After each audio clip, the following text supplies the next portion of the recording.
sophisticated hands, I got sophisticated feet, a sophisticated car parked on Sophistication Street. But when I'm with you, can't seem to find my cool.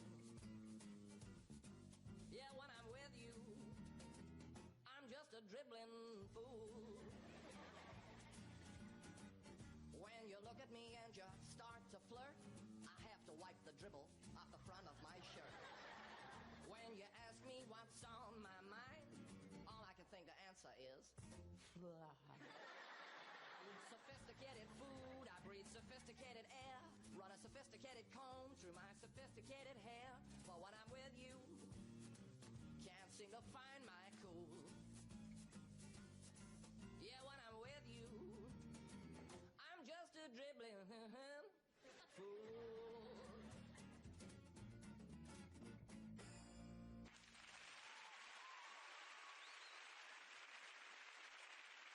When I was 17, I'd already tried 14 different jobs, married twice, fathered many children, eaten a perfectly enormous quantity of food over a long time period, been weaned off 6 types of Class A dangerous drug, given up smoking, taken it up again, given it up again, taken it up again, given taking it up and taken giving it up again and again and again and again. By the time I was 20, alcohol had never passed my lips, yet I was a reckless and predatory alcoholic. My life was in pieces, my marriages were shattered, my children lay in ruins. I was paying alimony along the sinuses, behind the dark interior passages of the skull and through the nose. But at 30 came the chance to redeem a bin liner of broken promises. If I didn't take that chance, what would I be? What would I become? Just another friendless acid spot on the back buttock of a weeping society. So I took the chance, picked up the ball and ran, went for it, threw caution to the teeth of the gale, never looked back, just keep running. I did it. Forget the past, there's nothing there, not even memories, just a road you never travelled, unwinding backwards to a place you never came from, where fruit grows on trees you never climbed, in an orchard where you lost your virginity to a boy called Timothy, who died of Horlicks poisoning before you were born. No answer there. Stephen. Yes?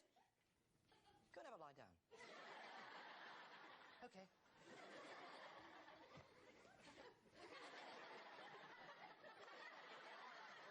Society. I enjoy fine wines very much. Also, their malt whiskies. I like a nice malt whiskey. Great pleasure to me. It's one of the great benefits of being an alcoholic, really. Well, I'm aroused every morning by a very insistent cock. Morning? Yes, I used to use one of those automatic things that makes your cup of tea and does this horrible scritching noise in your ear. But then I divorced her and bought a tea.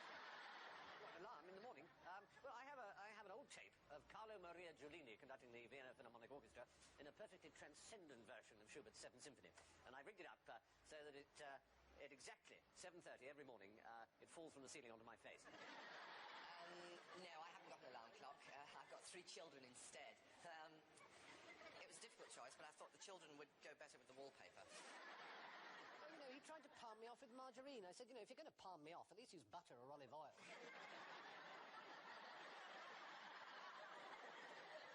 People can be horribly inconsiderate, can't they? Especially when they're out of breath. You know, I can remember my mother used to drive me absolutely to school every morning in an old Wolseley. The kind with wheels. Oh, soft leather and walnut and chrome. She usually wore a hat as well. Interesting. Oh, excuse me. Sorry. Hello? Hello? Ah, it's so annoying, isn't it? It's always happening. Was that our phone, or was it yours? That's right, because with the advances in NICAM digital stereo sound and the disbanding of the old mechanical ringing of the telephone, 20th century Britain has plunged itself into a bit of a wet nightmare. When the phone rings on the TV, many Britons are horribly confused. Is it fiction, or is it real? That's right. Well, you know, we've got plenty of phones here. Let's, for goodness sake, use them. Robert, why don't you dial my number, and it will come out on our viewers' left-hand speaker on their television at home, if they're watching in stereo. That's right. And Janine, you ring me, and we'll output through the right channel. You see? Absolutely terrifying, isn't it? It's a nightmare. Yeah. Well, now, as part of our ongoing, continuing attempt to provide a better public service and earn lots of charter marks, we at Fry and Laurie have decided to institute a small flashing symbol here. To indicate whether the phone you hear ringing is yours or ours. No, that one is definitely yours. Or is it? Because as part of our ongoing commitment to earn no charter marks at all this term and to be put into detention by the Prime Minister, we have decided that from now on your life is going to be made a living hell of telephones. No, that's yours. No, answer it. Oh, it's probably your mother from Australia. Come on. The third one is there, sir. Vince, over to you.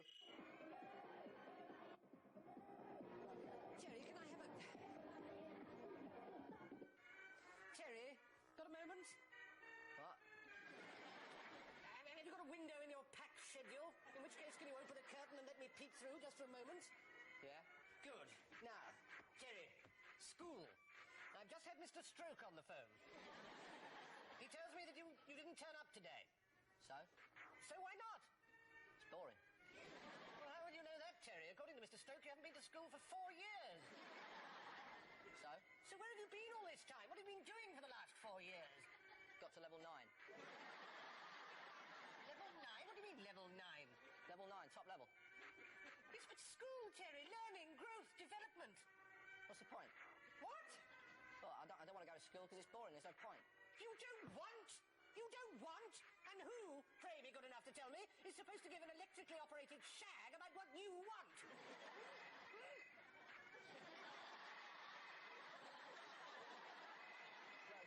Just leave me alone, can't you? Leave you alone? Why the hell should I leave you alone? What are you doing? Are you making a cheese sauce?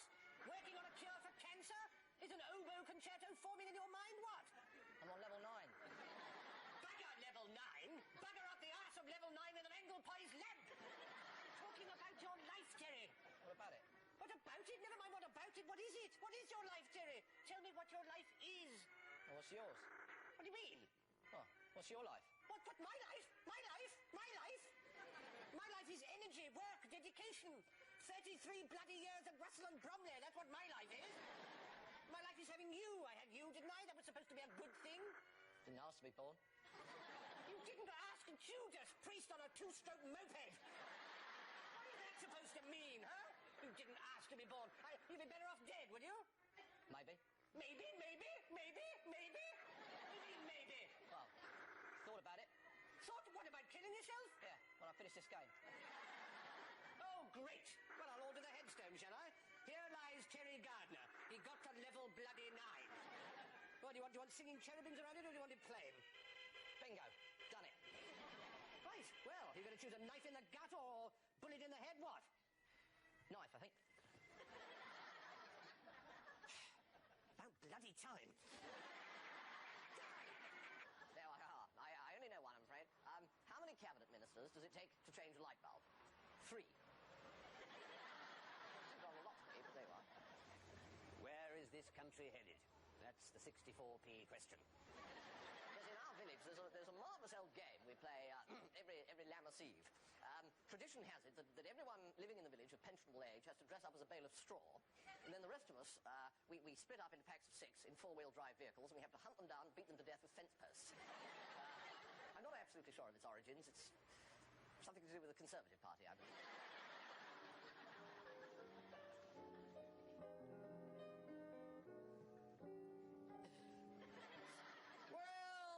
My colleague, what a melancholy occasion is this. It is at that. It is at that. And yet, for millions of people, it's a time for simple rejoicing and quiet explosions of merriment.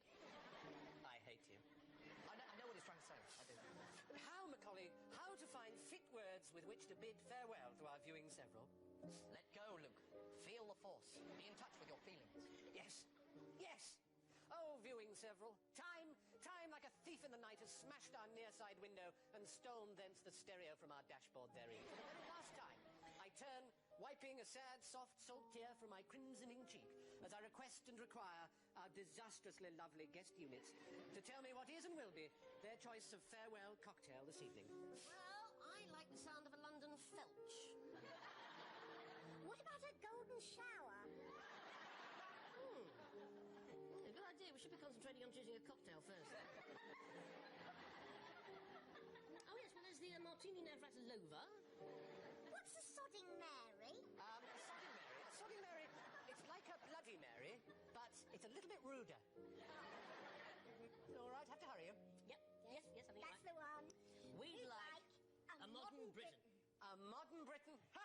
My colleague, what did you say to me only this morning? What indeed? Well, they've chosen a modern Britain. A modern Britain is really like an old-fashioned, but with a new twist. For a modern Britain, you'll need finely made English hand-blown crystal glasses, the very best Islay malt whiskey, lovingly blended by craftsmen who care. You'll need freshly squeezed apple juice from pleasant Somerset orchards. You'll need a quarter gill of best dry London gin, a pint of rich Jersey cream, and, of course, a half-quart of soft, still Welsh mountain water. And to garnish, you'll need a shamrock, a daffodil, a thistle, and a rose. There's a difference with a modern Britain, however, because a modern Britain goes like this. We add to this kindly, noble, honourable and civilised mixture a centilitre of flat cola-style syrup, a hectare of low-calorie bran sweetener, a pot of non-dairy whitener, a leather sachet of instant heritage, a two-parent family-sized pack of diluted good values, free-market vegetables, a greedy helping of self-governing trusts, and a plastic ice cube for cosmetic purposes only. The product should be half-baked at an immoderate temperature of the lowest common denominator in an atmosphere of greasy cant and corrupt sleaze, until richly dishonoured and seared with shame. Your modern Britain will ideally by now have lost all colour, flavour and fizz, and should be then divided against itself and left in shoddy disrepair for a number of years until it rots before being sold off to the highest bidder. The whole botched cocktail should be served with a raft of unappetising sound bites and a package of feeble initiatives stuffed with tasteless media slime. But perhaps, somewhere, you might be inspired to add one small, tender, caring cherry of hope.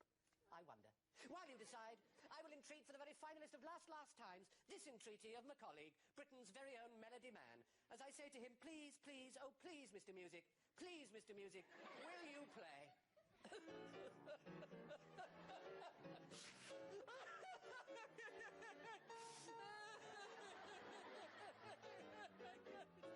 ruined! Britain is ruined! There's nothing there! Oh God, it's all gone!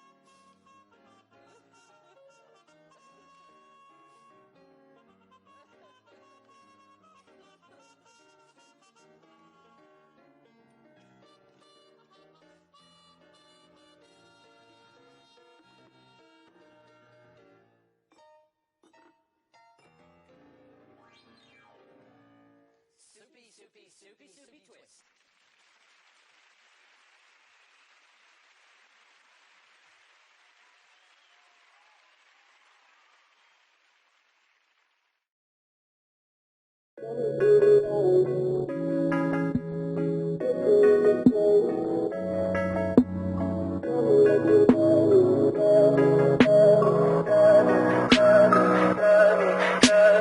Tell me pretty lies, look me in the face.